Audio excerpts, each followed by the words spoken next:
사람으로 살아갈 수 있다는 것은 이 은혜이고 얼마나 감사가 되겠습니까? 그래서 사도 바울은 이렇게 고백합니다. 고린도후서 5장 17절 말씀에 같이 한번 읽어볼까요? 그런즉 누구든지 그리스도 안에 있으면 새로운 피조물이라. 이전 것은 지나갔으니 보라 새 것이 되었도다. 이 말씀이 아멘 되시기를 바랍니다. 이전 것은 다 지나가고 하나님은 우리에게 새로운 피조물이다라고 선언하고 있습니다.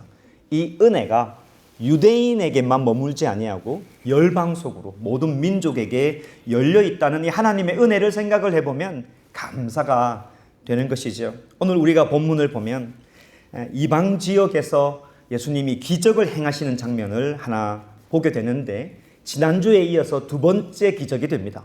이방 지역, 유대 지역이 아니라 이방 지역에 가서 행하신 두 번째 기적입니다. 지난주에는 두로에서 수로보니게 여인의 딸 귀신 들렸는데 고쳐주신 기적을 보았습니다. 오늘은 그 예수님께서 지중해 해안으로 보면 여러분 쪽은 이쪽이 되겠네요. 두로, 시돈 오른쪽으로 이렇게 둘러서 데가볼리 지역으로 왔습니다. 그래서 성경에 보면 갈릴리 호수에 이르렀다라고 되어 있습니다. 그래서 우리의 성경을 조금만 더 보신 분은 갈릴리 호수, 유대로 다시 돌아왔나? 그런 생각을 할 수가 있겠지만은 갈릴리 호수는 워낙 커서 그때는 바다라고도 불렀습니다. 그래서 동쪽과 동남쪽에 있는 이 지역은 데가볼리에 이렇게 있는 지역이 됩니다. 그러니까 여전히 예수님께서는 이방 땅에 머물고 계신다는 것이죠. 데가볼리, 이름도 이상하잖아요. 데가볼리 하면 여러분 하나 떠오르는 사건이 있지 않습니까? 예수님께서 이전에 이 지역에 오신 적이 있습니다. 배를 타고 지나왔다가 좀 쉬시려고 왔는데 금방 떠나야 했었던 일이 있었습니다. 그때 예수님께서 해안가에 도착했는데 언덕 위에서 귀신 들린 자가 알아보고 내려와서 예수님 앞에 넙적 엎드렸던 적이 있었습니다. 그 귀신이 군대 귀신이라고 합니다.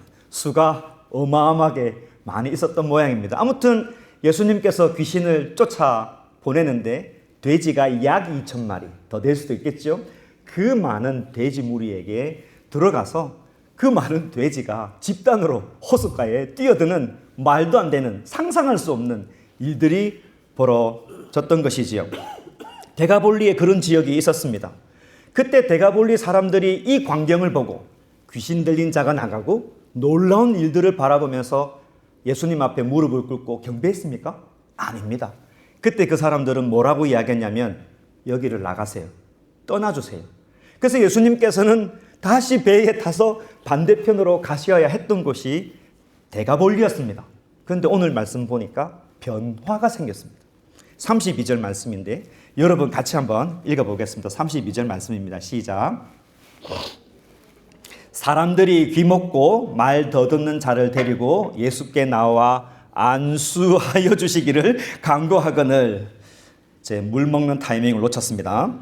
32절 말씀 다시 한번 보겠습니다. 제가 말씀드릴게요. 사람들이 누굴까요? 데가볼리 사람들입니다. 사람들이 이제는 달라졌어요. 귀먹고 말 더듬는 자를 데리고 예수께 나와 안수하여 주시기를 어떻게? 간구하는 상황이 생겼습니다. 이전에 어떤 사람들입니까? 가세요. Get out. 나가세요. 라고 했던 굉장히 강팍한 사람들이었는데 예수님께 혼자 오지 아니하고 아픈 사람을 데리고 오는 일이 발생한 거죠. 어떤 변화가 생겼습니까? 예수님에 대한 생각이 달라졌습니다. 이전에는 무시했는데 이제는 예수님이 누구실까? 궁금증을 가지고 아픈 사람을 데리고 온 것이지요. 그렇게 친히 찾아오는 변화가 생겼습니다.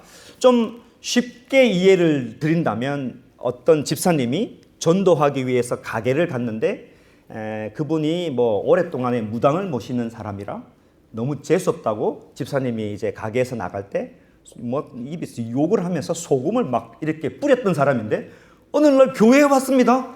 예수에 대한 소문을 듣고 그냥 앉아 있는 거예요. 모든 사람이 또 특별히 최 집사님이 너무 의아하게 볼 수 있는 장면이 오늘 장면이죠. 이 데가볼리 사람들이 이런 사람들이 아닌데 많은 사람들이 아픈 자를 데리고 왔으니 얼마나 놀라운 광경이겠습니까? 이 소문을 듣고 찾아온 겁니다. 이 말씀을 생각해 보면 나도 내 인생도 마찬가지고 교회도 좋은 소문이 나면 좋겠다. 사람들이 소문을 듣고 찾아왔으면 좋겠다. 이런 생각이 들어집니다. 어떤 소문이 제일 좋은 소문일까요? 예수님에 대한 소문 아니겠습니까? 교회에 맛있는 음식이 있어. 사람들이 참 좋더라. 물론 그런 것도 좋은 소문입니다. 그러나 진짜 좋은 소문은 예수님에 대한 소문이 교회를 통해서 여러분의 인생을 통해서 나가는 것이 제일 좋은 소문이 되는 것이지요. 생각을 해보면 교회가 어떻게 해야 예수님에 대한 좋은 소문이 날 수 있을까요? 저같이 목사들, 설교자가 복음적인 설교를 해야 합니다. 우선. 두 번째는 성도들이, 교우들이 말씀을 또 사랑해야 합니다. 그것뿐만 아니라 어떻게 하면 말씀대로 살아보려고 하는 노력, 그래서 삶에 대한 변화가 있어서 예수님 때문에 저 교회는 누군가 삶이 막 변해, 이런 소문들이 나는 게 참 좋다는 것이지요. 소문에 대한 이야기가 났으니 말하지 않을 수 없는 교회가 있습니다. 신약 성경에 보면 많은 교회들이 있는데 데살로니가 교회가 있었습니다. 교회마다 특징이 다 있는데 데살로니가 교회는 소문이 잘난 교회 중에 하나가 됩니다. 사도 바울이 빌립보를 거쳐서 도착한 곳이 데살로니가입니다. 복음을 전하고 싶죠. 그런데 한 달 정도밖에 머물 수 없었습니다. 열심히 회당에서 하나님 말씀 가르치고 믿는 자들이 들어왔지만은 한 달을 넘길 수가 없었습니다. 왜냐하면 시기하는 유대인들이 소위 말하면 깡패들을 데리고 와서 막 협박을 해서 밤에 도망을 나와야 했습니다. 그러니까 한 달 어간 정도의 바울과 실라와 디모데 이렇게 머물면서 하나님을 말씀을 가르치고 이제 베레아 아덴을 통해서 저기 남쪽에 고린도로 가야 되는 상황이었는데, 놀라운 게 뭐냐면 그 고린도에 도착했을 때 저 북쪽에 있었던 데살로니가 사람들의 변화가 이 남쪽의 고린도에까지 소문이 난 것입니다. 어떤 소문이 났냐? 우상을 버리고 하나님 예수 그리스도를 믿고 삶이 변한 소문이 저 남쪽까지 이르게 된 것이지요. 얼마나 좋은 놀라운 변화가 있었는지 모릅니다. 예수님에 대한 소문이 난 것이지요. 여러분, 교회가 좋은 소문이 난다는 것, 사역으로도 소문날 수 있습니다. 세계로 제자교회는 한글 학교가 좋대. 세계로 제자교회는 실버 학교가 있대. 이런 소문도 중요하지만은 진짜 좋은 소문은 예수님에 대한 소문입니다. 이거를 조금 유식한 말로 하면 예수님의 향기라고 말할 수 있겠지요. 교회가 예수님의 향기가 나고 여러분의 가정을 통하여서, 여러분의 입술을 통하여서, 여러분의 인생을 통해서 예수님의 향기가 나면 얼마나 아름답고 많은 사람들이 저건 뭐지? 하고 찾아올 수 있는 기적들이 일어나지 않겠습니까? 말씀이 살아있어야 됩니다. 말씀 때문에 삶이 변하는 일들이 일어나야 합니다. 이런 소문이 능력 있는 소문이 되고 사람들이 예수 그리스도 앞에 오게 하는 소문이 되는 것입니다. 그 강박했던 데살로니가 사람들, 이루 말할 수 없는 이방 사람들이 예수님에 대한 소문을 듣고 아픈 자를 데리고 왔습니다. 오늘 본문은 그렇게 시작합니다. 그 아픈 사람이 누구냐? 귀가 먹었고 말이 좀 어눌합니다. 말하는데 어려움이 있는 사람을 데리고 왔습니다. 오늘의 이야기는 되게 짧습니다. 결론적으로 이야기하면 이 아픈 자가 예수님을 만나서 귀가 열리고 말에 맺힌 게 풀려서 말을 잘하게 되었다. 예수님께서 고쳐주셨네. 이렇게 끝나게 되는 것이지요. 성경에 보면 기적들이 워낙 많기 때문에 어떻게 보면 스쳐 지나갈 수 있는 기적입니다. 강도로 보면 죽은 자가 다시 살아난 기적보다는 좀 약한 것 같고, 안전뱅이가 일어나거나 군대 귀신이 나간 것보다는 강도가 좀 약해서 그런갑다 하고 넘어갈 수 있을 만한 아주 짧은 기적이 여기 있는데, 우리의 질문은 그 짧은 기적, 어쩌면 예수님께서 하신 많은 기적이 있는데 이게 뭐지 하고 쑥 지나갈 수 있는 기적을 우리는 조금 더 유념해서 볼 필요가 있습니다. 오늘 우리가 하나님의 말씀을 듣는데 이 기적이 나에게 어떤 의미가 있을까라고 생각해 보려면 몇 가지 질문을 한두 가지 해야 합니다. 첫 번째는 왜 대가볼리지? 왜 이방 땅이야? 이런 질문을 우선 던져야 합니다. 예수님께서 원래 유대 땅에 계셔야 하는데 지금 이방 땅에 계신 이유가 있는 것이죠. 왜 예수님께서는 유대 땅을 떠나서 이방 땅을 이렇게 돌아서 오셨을까 하는 질문에 답을 할 수 있어야 합니다. 다시 한 번 더 우리가 들었던 말씀을 조금 복습을 한번 해볼까요? 예수님께서 유대 땅을 떠나셨던 이유가 무엇입니까? 예루살렘에서 사람들이 파견됐습니다.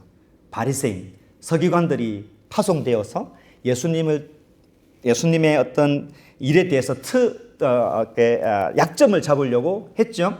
그 질문이 뭐였냐면 왜 당신의 제자들은 손을 씻지 않고 밥을 먹습니까? 예수님께서는 우리를 더럽게 하는 것은 이 손이나 이런 것들이 아니다. 우리의 더러운 마음들이 우리를 더럽게 하는 것이다 라고 말씀을 했습니다. 근데 중요한 건 뭡니까? 그 유대인들도 깨닫지 못하고 심지어 예수님의 제자들도 예수님께서 풀어서 이야기를 해주시는데도 불구하고 그 말씀을 깨닫지 못했습니다. 우리의 질문은 왜 깨닫지 못하지? 이렇게 쉽게 이야기해 주시는데 왜 깨닫지 못할까? 우리가 그 질문을 했을 때 얻을 수 있는 답은 이 사람들은 머릿속에 온통 한 가지 생각만 있었습니다. 그 생각이 뭐였냐면 유대 사상입니다.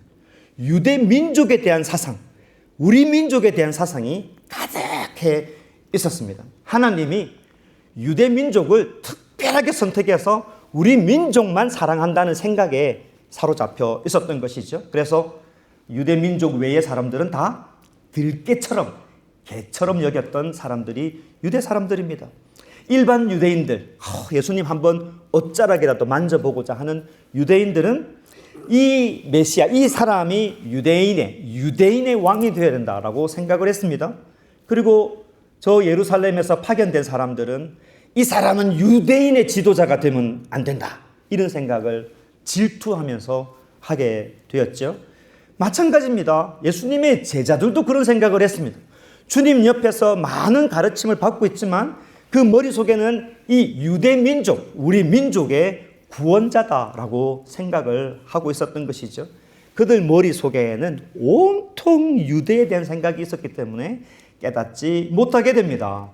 그래서 예수님께서 유대 땅을 떠나서 이방 땅으로 가셔서 거기에도 하나님의 은혜가 있다는 것을 보여주십니다. 특별히 누구에게?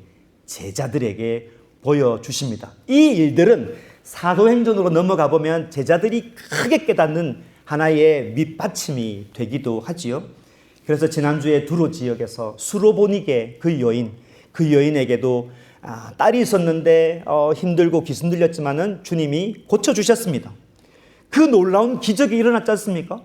제자들의 입장에서는 깜짝 놀랄 만한 일입니다. 어떻게 이방, 그것도 저 여인에게 귀신 들린 자를 하나님이 고쳐주실 수 있을까? 깜짝 놀라야 할 만한 사건임에도 불구하고 성경 어디에도 보면 제자들이 깜짝 놀랐다 이런 말이 하나도 없습니다. 그 옆에도 그 놀라운 현장을 지켜보면서도 제자들은 깨닫지 못했던 것이죠. 그래서 왜 이방 땅일까? 왜 데가볼일까? 이 질문은 두 번째 질문으로 살짝 이어지게 됩니다. 이방 지역에서 예수님께서 기적을 많이 베푸셨을 겁니다. 많은 기적들이 있었을 것입니다. 그것을 다 기록할 수는 없겠지요. 마가는 특별한 안목으로 지금 이 사건을 딱 가지고 와서 뭔가 이야기를 하고 싶은 거예요. 무슨 이야기일까요? 저 귀가 먹은 사람을 데리고 오면서 예수님께서 이 사람을 고쳐주는 것을 보여주면서 귀 먹은 제자들이다. 제자들도 귀가 먹었구나. 이렇게 에바다 하면서 열리기를 바라는 마음이 그 속에 있는 것입니다. 마가의 눈에는 그렇게 보였습니다. 예수님의 제자들이 진짜 귀 먹은 사람보다 더 귀가 먹었다. 좀 열었으면 좋겠었다. 보았으면 좋겠고 들었으면 좋겠다. 이것을 이야기하고 싶은 것이죠. 우리는 어떻습니까? 우리는 잘 듣습니까? 우리는 잘 봅니까? 우리는 잘 느낍니까? 우리는 잘 깨닫습니까? 혹시 여기 귀 먹은 사람처럼 우리도 그런 상태가 아닌가? 마가가 그 한 사람을 세워서 우리들에게 이야기하고 있습니다. 사람들은 유대 민족들이 그랬던 것처럼 어떤 선입견을 가지고서 올바르게 듣지 못하는 경향이 있습니다. 내가 보고 싶은 것만 보고 듣고 싶은 것만 듣고 그렇게 하다 보니 깨닫지 못하는 경우가 너무 많다는 것이죠. 우리는 그렇게 늘 내 시선으로 남을 바라봅니다. 내 시선으로 아내를 바라보고 내 시선으로 남편을 바라보고 내 시선으로 사람들을 바라보면서 또 저런다, 또 저런다 이렇게 이야기하는 경향이 우리 가운데 너무 많은 것이죠. 그렇다 보니 다른 사람의 마음을 이해하지 못하는 약점이 있습니다. 유대인들이 그랬습니다. 그들의 시선으로 보니까 이방인들은 하나님의 은혜를 받을 수 없는 사람들이다. 저 사람들은 들깨들이다. 이렇게 취급했던 것과 마찬가지로 진리 앞에 어둠이 있었던 것이죠. 그렇습니다. 사람들은 눈이 있어도 보지 못하고 귀가 있어도 듣지 못하는 경향이 많은 죄인들입니다. 하물며 눈에 보이지 않는 하나님에 대한 우리의 태도는 어떨까요? 하나님께서 지금 이 자리에도 뭔가 일을 하시는데 이런 경향일 수도 있고, 하나님께서 지금 말씀하시는데 귀로는 분명히 들었음에도 불구하고 전혀 듣지 못하는 일이 있지 않을까 하는 것입니다. 하나님은 살아계셔서 당신의 백성들을 도우시고 늘 함께 하신다고 약속했던 하나님께서는 우리 주변에서 일하고 계신데 한 주간 동안에 하나님이 어떤 일을 하셨습니까? 라고 물으면 이런 경우가 너무 많다는 것이죠. 아니, 하나님이 나를 도우시고 일하신다고 분명히 우리가 믿고 있다면 그분이 일하신 일이 한두 가지가 아닐 터인데 무슨 일 하나님께서 하셨습니까? 당신 인생 주변에 이런 경우가 참 많이 있습니다. 눈이 있어도 보지 못하고 귀가 있어도 듣지 못하는 이 구절이 성경에 제법 있습니다. 근데 그 말씀을 좀 찾아서 읽어보면 물음표가 하나 딱 찍힙니다. 이 말씀 들어보면 다 내가 잘못한 것 같아요. 내가 눈이 있는데 내가 못 듣고, 내가 귀가 있는데 내가 못 듣는구나. 내가 들어야지, 내가 봐야지 이런 생각할 것 같은데 성경을 보면 하나님이 못 듣게 하고 못 보게 했다 이런 말씀이 있습니다. 그러면 자연스럽게 질문이 생깁니다. 왜 못 보게 하시고 왜 못 듣게 하시지? 그냥 제자들이나 유대인들이나 눈을 확 열리게 해서 다 보게 하시면 아니 다 믿을 거 아니냐, 이런 단순한 생각을 할 수 있는 거지요. 신명기 29장 4절 말씀에 보면 모세가 호렙산에서 하나님께서 이스라엘과 맺은 언약을 다시 이렇게 리캡하는 장면이 나오는데 그때 이런 말씀이 있습니다. 신명기 29장 4절 말씀입니다. 같이 한번 읽어보겠습니다. 시작. 그러나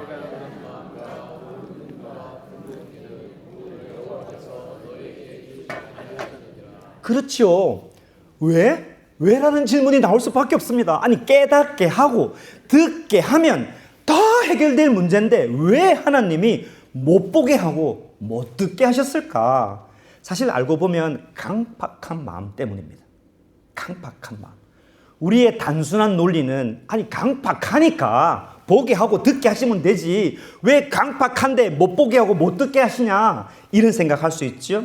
그래서 29장의 2절부터 쭉 시작되는 말씀 보면 이렇습니다. 모세가 호렙산에 이스라엘 백성들을 싹 다 모아다가 이렇게 이야기합니다. 여호와께서 이집트에서 바로와 그의 백성에게 내리신 무서운 재앙과 그들에게 행하신 놀라운 기적을 여러분은 직접 목격을 했습니다. 그러나 여호와께서는 깨닫는 마음과 보는 눈과 듣는 귀는 아직 여러분에게 주시지 않았습니다. 이렇게 이야기합니다. 왜 그랬을까요? 은혜를 은혜로 알지 못하기 때문입니다. 귀를 열어도 눈을 열어도 그 깨닫지 못하는 강팍한 마음 때문에 하나님께서 닫으신 거죠. 하나님께서 못 보게 하셨다, 못 듣게 하셨다. 이것을 신약 성경에 가보면은 하나님의 심판이다라고 말씀합니다. 사도 바울께서 그렇게 말씀하시지요. 깨닫지 못하게 함으로써 우리로 하여금 그 강팍한 마음, 죄성의 마음으로 그냥 자기 인생 갈 대로 가라 이렇게 내버려 두시는 거죠. 그러면 이거는 완전히 하나님 책임인데, 이런 모든 원망이 하나님 앞에 갈 수 있는데 그 다음에 은혜가 있습니다. 택하신 백성에게 듣게 하시고 보게 하시고 깨닫게 하시는 하나님의 은혜가 있습니다. 그 백성으로 하여금 아무도 못 깨닫는데 깨닫게 해주시고 보게 해주시고 듣게 해주시니 너무 감사합니다. 그 은혜를 알게 하시는 은혜가 있다는 말씀이지요. 예수님께서 그 말씀을 해주십니다. 요한복음 8장 47절 말씀에 보면 이렇게 말씀합니다. 하나님께 속한 자는 하나님의 말씀을 어떻게 듣나니 너희가 듣지 아니함은 하나님께 속하지 아니했다. 내가 들을 수 있다는 것, 내가 볼 수 있다는 것, 내가 느낄 수 있다는 것, 깨달을 수 있다는 것만으로 우리에게 어떤 확신을 줍니까? 내가 누구에게 속했습니까? 하나님께 속했구나. 그 은혜를 깨닫게 하기 위해서 그 모든 강팍한 사람들 중에 어떤 사람에게 귀가 열리고 눈이 열리는 은혜를 주셨다는 것입니다. 그래서 사도 바울 말씀의 기도에 보면은 놀라운 기도가 있습니다. 에베소서 1장 말씀 17절부터 19절 말씀 상당히 긴 기도 내용인데 기도를 좀 하고 싶다 이러신 분들은 이걸 통째로 암기해서 계속 한번 해보시면 좋습니다. 너무너무 성도를 위한 기도가 됩니다. 에베소서 1장 17절부터 19절 말씀인데 제가 낭낭한 목소리로 읽어드리겠습니다. 우리 주 예수 그리스도의 하나님 영광의 아버지께서 지혜와 계시의 영을 너희에게 주사 하나님을 알게 하시고 너희 마음의 눈을 밝히사 그의 부르심의 소망이 무엇이며 성도 안에서 그 기업의 영광의 풍성함이 무엇이고 그의 힘의 위력으로 역사심을 따라 믿는 우리에게 베푸시는 능력의 크신 그 지극히 크심이 어떤 것을 너희로 알게 하시기를 구하노라. 아멘. 사도 바울의 기도는 하나님 에베소 교인들이 돈 잘 벌게 해주세요. 에베소 교인들이 장사하는 데마다 대박 나게 해주세요. 에베소 교인들이 주식을 사면 맨날 상한가 치게 해주세요. 이런 기도 아니잖아요. 눈을 열어서 보게 해주십시오. 하나님의 은혜가 얼마나 큰지 깨닫게 해주십시오. 이런 기도를 하고 있습니다. 무슨 말입니까? 이전에는 깨닫지 못했던 사람입니다. 이전에는 보고도 보지 못했던 사람입니다. 이전에는 교회에 침을 뱉었던 사람입니다. 이전에는 교회 다니는 사람은 힘이 하나도 없는 사람이라고 생각했었습니다. 그러나 그 십자가가 나에게 와서 하나님을 느끼게 하고 보게 하고 듣게 하고 말씀 앞에 무릎 꿇게 하고 깨닫게 하시니 이 은혜가 얼마나 감사합니까? 들을 때마다 노래하게 되는 것이죠. 맞습니다. 마가는 귀먹고 말이 어눌한 자를 고치시는 예수님의 기적을 보면서 우리들에게 이 짧은 단순한 사건, 죽은 자가 살아나고 돼지 2,000마리가 죽는 것보다 아주 짧은 기적이지만은 눈여겨보시면서 우리들에게 새 시대가 열렸습니다. 이 메시지를 이야기하고 있습니다. 실제로 마가는 예수님께서 에바다 하시면서 이 귀먹은 자가 듣게 하시는 이 기적을 볼 때 이사야의 말씀이 분명히 생각났을 것이라고 믿습니다. 이사야 35장 5절에서 6절까지 말씀이 이렇게 되어 있습니다. 그때에 이제 바벨론의 포로가 돌아올 때를 말하고 있지만은 우리 신약 성도들에게는 먼 훗날 마지막 왕국이 이루어질 그때라고 생각하면 됩니다. 5절에 그때에 맹인의 눈이 밝을 것이며 못 듣는 사람의 귀가 열릴 것이며 그때에 저는 자는 사슴같이 뛸 것이며 말 못하는 자의 혀는 어떻게 노래하리니 이는 광야에서 물이 솟겠고 사막에서 시내가 흐를 것임이니라. 그렇게 노래하고 있는 것이죠. 마가는 이 귀먹는 자가 듣는 것 보고 말이 어눌한 자가 말하는 것을 보고 새로운 시대가 시작이 되었구나 라고 바라보면서 오늘 우리들에게 로마에서 핍박받고 있는 그리스도인들에게 소망으로 이 말씀을 하고 있는 것이죠. 영화관에 가보면 한국은 그렇지 않는데 미국 영화관에 가보면은 예고편이 너무 많습니다. 뭐 하나 보러 갔는데 앞에 예고편이 한 20, 30개는 나오는 것 같아요. 그래서 뭐 7시 반이다 이러면은 한 30분 예고편 보다가 이제 뭐 본 영화를 보는 것 같아요. 오늘 마가의 입장에서는 마치 그때 하나님께서 임하실 위대한 나라의 예고편 같습니다. 예고편을 보면 어떻습니까? 아주 임팩트하게 웅장하게 우리들에게 보여줍니다. 뭐 사운드도 굉장히 화려한 것만 골라서 막 지나가면서 우리들에게 막 이야기를 하는 거죠. 그 예고편의 목적은 뭡니까? 예고편을 보여주는 목적이 뭡니까? 본편을 바라고 하는 거잖아요. 사실 마가의 이야기가 그런 겁니다. 이 귀 들리지 않는 자, 말이 어눌한 자가 풀리는 걸 보면서 본편을 볼 준비를 하라, 이 말씀이 되는 것이죠. 마가는 새로운 시대, 그때가 시작되었다는 것을 먼 훗날을 바라보면서 이야기합니다. 예수님께서 귀신을 쫓아보내고 아픈 자를 고치는 장면들은 사람들에게는 구경거리가 될 수 있습니다. 그리고 실제로 그 기적을 체험한 사람들은 인생이 좀 변화될 수도 있을 겁니다. 늘 안 들리고 늘 못 보고 말이 어눌한 자가 고침을 받았으니 얼마나 다시 화려한 제 인생의 삶을 살겠습니까? 죽었던 야이로의 딸이 다시 살아났으니까 얼마나 놀라운 일이 벌어지겠습니까? 그러나 알고 보면 다시 다 죽음의 길을 갈 수밖에 없는 사람들인 것이죠. 그러나 새 시대가 시작이 되었던 것을 이야기하면서 그때에는 놀라운 일이 벌어질 것이다 라고 우리들에게 선포해주고 있습니다. 에바다, 예수님께서 말씀하실 때 새 시대가 열린 것을 마가는 보았고 먼 미래에 믿는 자들에게 주시는 하나님의 은혜를 본 것입니다. 우리가 앞에서 보았던 이사야 35장에 나와 있는 이 마지막의 말씀에 보면 그 마지막 때를 노래하는데 이런 노래가 있습니다. 이사야 35장 10절 말씀입니다. 여호와의 속량함을 받은 자들이 돌아오되 노래하며 시온에 이르되 그들의 머리 위에 영영한 희락을 띠고 사라지지 않는 기쁨의 관을 가지고 기쁨과 즐거움을 얻으리니 그때는 슬픔과 탄식이 사라지리로다. 아멘. 그때를 노래하고 있는 것입니다. 오늘 말씀 이제 마무리해 갑니다. 오늘 말씀이 우리들에게 어떤 위로를 줍니까? 여러분이 오늘 말씀에 귀에 들린다면, 오늘 하나님 앞에 무릎을 꿇을 수 있다면, 오늘 말씀 앞에 내가 아멘 할 수 있다면 여러분은 시작된 이 새 시대에 속한 사람이다. 하나님의 은혜 속에 있다는 것을 우리들에게 말씀해 주고 우리가 확신으로 아멘 해야 할 것입니다. 이전에는 소경이었지만은, 이전에는 귀먹은 자였지만은, 이전에는 입이 어눌한 자였지만은 이제는 보게 되고 듣게 되고 세상 노래 불렀던 이 입술로 하나님을 노래할 수 있는 사람이 되었다는 게 얼마나 감사한 일입니까? 예수님께서 귀먹은 자를 데리고 에바다 열리라고 하셨던 그 말씀이 오늘 우리들에게도 역사하셔서 하나님께서 우리에게 보게 하시고 듣게 하셨다는 사실을 깨닫는다면 은혜가 될 것입니다. 여러분에게 말씀드리고 다시 한 번 더 우리가 확신을 가집니다. 이 하나님의 은혜가 우리에게 시작되었다는 것을 믿으시기를 바랍니다.